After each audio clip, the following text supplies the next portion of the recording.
90% од жителите на Звегор немаат вода на плюс 40 степени. Агонијата трае веќе 2 години без надеж дека решение ќе има.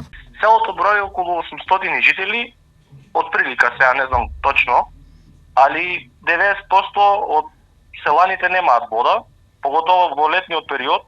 Откако сите кренаа раце од нив, жителите се снаоѓаат кој како знае и умее.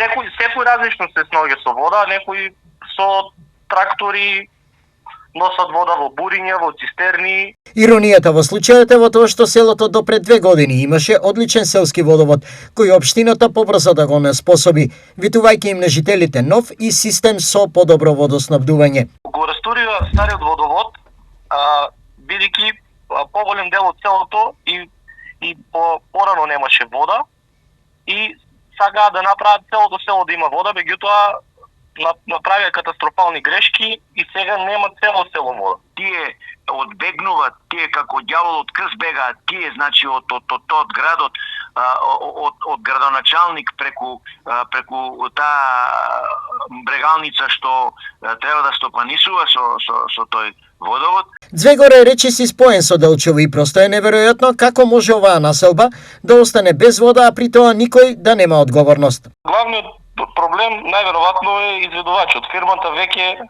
не ги санира штетите, нивните вработени ги нема, никој не го решава проблемот, континуирано немаме вода. Тие ги зеле парите како на тој новиот, стариот го запустија. Сонцето сега и во наредниот период ќе работи со полн капацитет, што за овие луѓе е голем проблем. И тие и 2 години од сушната хаварија се уште не можат да го прежалат нивниот водовод и довербата што им ја дале на политичарите. Лани тие организираа протести, дури имаше и блокада на меѓународниот пат кон Бугарија кој минува низ нивното село, но резултатот остана ист. 2 години и нешто повеќе, Звегор нема вода.